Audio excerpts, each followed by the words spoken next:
Mari Bu, silahkan masuk. Iya. Makan duduk Bu. Iya. Gimana Bu kabarnya hari ini? Sebelumnya ini dengan Ibu siapa? Ibu Eva. Eva. Baik Bu Eva, perkenalkan nama saya Bidan Baris ya Bu yang tugas pagi hari ini. Nah baik Bu, jadi kan ini kita udah ada janji ya Bu untuk membahas tentang KB alamnya atau KB sederhana. Nah KB sederhana atau KB alamnya ini apa sih? Nah KB ini adalah KB yang tanpa menggunakan alat, obat, dan prosedur seperti sterilisasi atau vasektomi. Nah KB ini ada bermacam-macam Bu. Ada yang menggunakan alat atau yang tanpa alat. Nah kalau yang menggunakan alat itu kondom Bu. Nah kondom Ibu udah tahu kondom ya Bu? Tahu. Nah kondom itu cara kerjanya adalah ketika sebelum berhubungan seksual, kalau penisnya itu udah ereksi atau udah tegak itu dimasukkan ya Bu, dari ujungnya itu tinggal dilepaskan aja yang wujudnya dilipatkan begini, terus langsung digulung ke arah pangkal gini aja ya Bu. Nah seperti itu Bu cara menggunakannya. Nah terus yang selanjutnya ada diafragma. Nah diafragma ini kalau bahasa kitanya itu seperti kondom Bu, tapi digunakan untuk wanita. Nah cara pakainya ini nanti yang pertama-tama Ibu jangan lupa cuci tangan dulu Bu. Nah cuci tangan dulu, kalau udah keadaan bersih nanti alatnya ini dimasukkan di dalam vagina Bu. Nah dimasukkan di dalam vagina ini fungsinya untuk menutupi mulut rahim. Nah caranya nanti Ibu silahkan jongkok. Nah kalau Ibu udah jongkok nanti itu alatnya dimasukkan aja Bu di dalam vagina seperti itu. Nah terus yang ketiga ini ada spermisid. Spermisid ini bisa berbentuk gel atau tablet.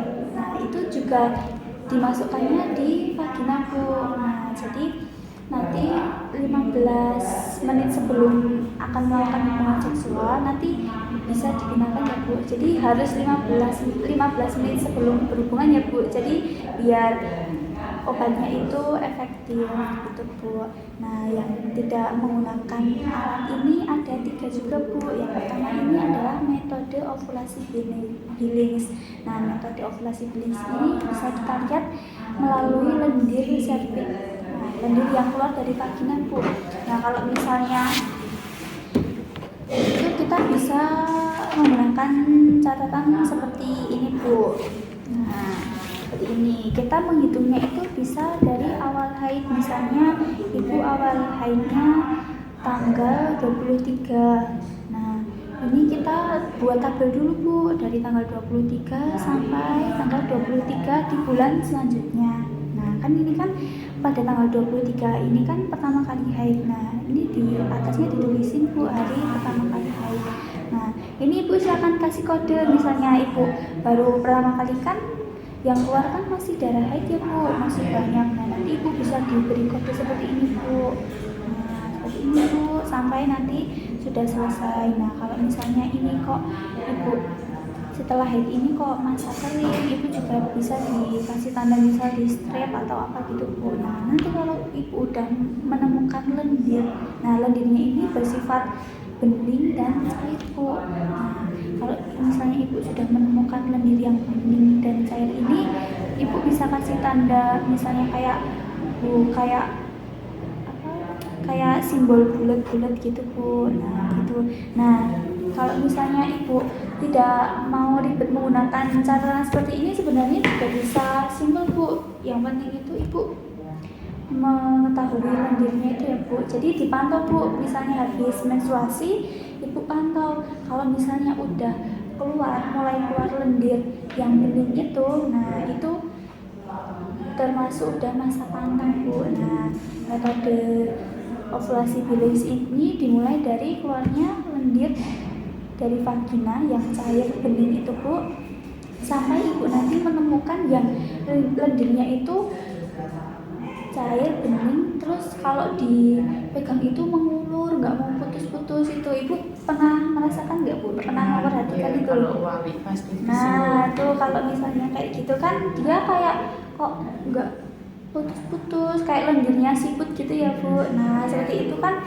Nah itu masa ovulasi Bu. Nah masa pantangnya ini dari awal Ibu keluar lendir cahaya yang bening itu sampai ibu ada lendir yang mengulut tidak putus-putus itu 3 hari setelah keluarnya lendir yang tidak putus-putus itu. Nah, jadi masa pantangnya itu di situ ya Bu.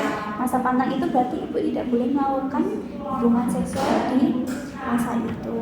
Nah, terus yang selanjutnya ini ada metode suhu basal Bu. Metode suhu basal ini menggunakan suhu tubuh. Nah, ibu di rumah punya termometer tidak Bu? Nah, jadi nanti kita melakukan pengecekan suhu tubuh.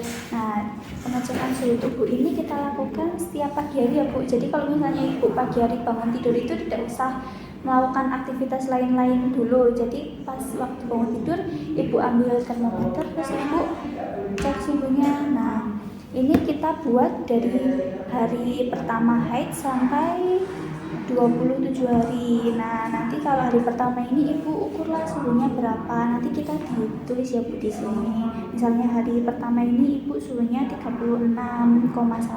Nah, ditulis di sini. Nah, nanti hari kedua sampai selanjutnya sampai hari 27 ini ibu tulis.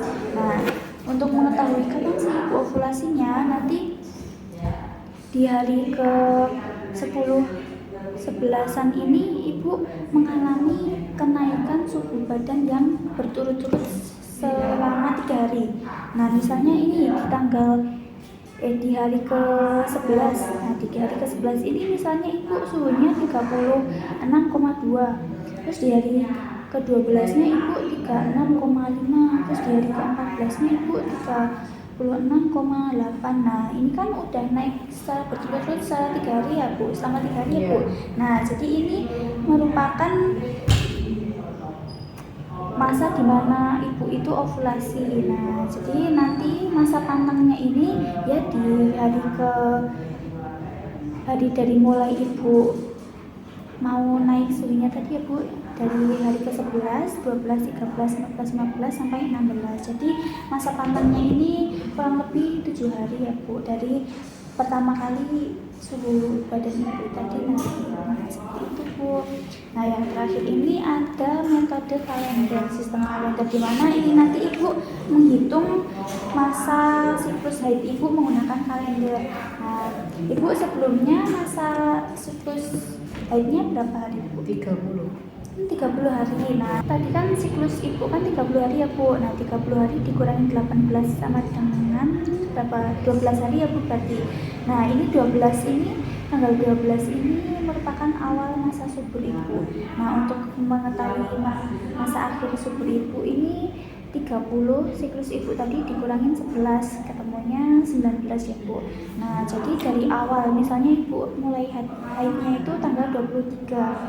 Nah, tadi kan ketemunya 12 ya Bu. 12 itu awal masa subur. Nah, dari tanggal 23 ini kita tarik Bu ke sampai 12 hari.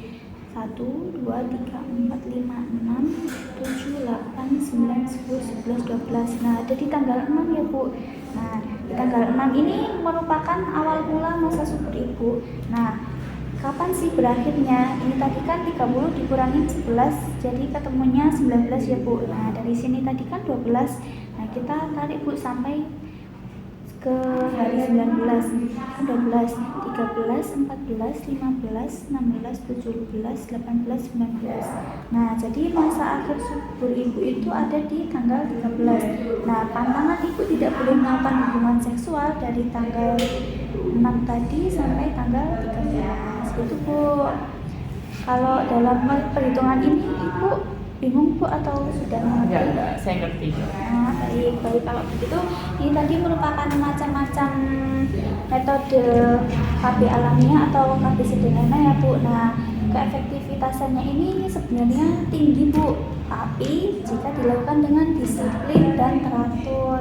Nah, terus untuk kelebihannya ini tentunya kita tidak memakan biaya yang banyak ya Bu. Kalau misalnya yang hanya menggunakan kalender, terus metode ovulasi billing sama suhu basal tadi kan kita hanya perlu kalender saja Bu untuk mencatat kayak gitu, jadi tidak memerlukan biaya. Nah, tapi kalau misalnya yang kondom sama diafragma sama yang spermisi tadi mungkin kita cuma butuh uang berapa buat membeli kondom kondomnya itu ya Bu. Nah itu terus untuk kekurangannya ini tidak bisa digunakan sewaktu-waktu Bu. Nah kalau misalnya Ibu tadi kan masa suburnya kan misalnya masa pantangnya tadi ada 7 hari. Nah Ibu tidak bisa melakukan kayak misalnya baru pengen terus kita ternyata masih ada di masa pantang itu. Nah sewaktu-waktu itu tidak bisa digunakan ya Bu. Tapi kalau misalnya emang benar-benar sudah kepepet pengen itu, kita harus mempunyai stok yang kondom, diafragma dan spermicide tadi Bu untuk mencegah juga. Nah terus untuk kekurangannya juga tentunya siklusnya ini, tantangannya ini kita jadinya lama Bu. Nah jadi kan lama ya Bu, ada yang 7 hari, ada yang 8 hari, ada yang 9 hari. Nah KB ini juga mempunyai efek samping ya Bu. Nah kalau misalnya efek samping yang tidak menggunakan alat ini, tentunya kita kalau salah menghitung nanti juga bisa istilahnya kayak kejebolan gitu ya Bu. Kebobolan Nah, gitu ya. kebobolan. Nah kayak gitu ya Bu. Tapi kalau misalnya yang kayak kondom, diafragma itu tadi, efek sampingnya mungkin di beberapa orang nanti terjadi kayak alergi Bu. Nah alergi ini mungkin bisa rasa panas, gatal, kayak gitu Bu. Pedes gitu ya, Bu? Nah iya, jadi kalau misalnya kok menggunakan kondom ini kok misalnya terjadi efek alergi kayak panas atau gatal, ini bisa diganti menggunakan metode KB yang lainnya ya Bu. Seperti itu Bu. Sebelumnya sampai di sini ada yang ingin ditanyakan Bu? Cukup sih Mbak, saya cukup ngerti sama penjelasannya. Baik, kalau begitu saya izin bertanya sedikit ya Bu ya mengenai tadi. Nah tadi untuk metode sistem kalender tadi seperti apa Bu? Jadi kalau sistem kalender kan Mbaknya ngejelasin pakainya siklus menstruasi saya ya. Nanti udah ada rumusnya gini untuk awal masa subur itu dari siklus menstruasi saya, misal siklusnya 30 hari, jadi 30 dikurangi 18 itu berarti nanti ketemunya jadi awal masa subur. Terus 30 dikurangi 11 itu nanti kalau udah ketemu jadi akhir masa subur.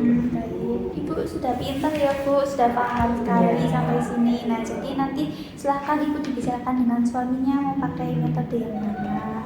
Baik, kalau begitu terima kasih ya Bu atas waktunya. Ya, sama-sama. Sehat-sehat, Bu. Terima kasih Mbak. Dokumentasi pada hari Kamis tanggal 27 Februari 2025 pukul 10 telah dilakukan konseling pada Nyonya E mengenai KB alamiah. Dengan hasil Nyonya E paham mengenai KB alamiah dan bisa menjawab pertanyaan. Tanda tangan nama terang.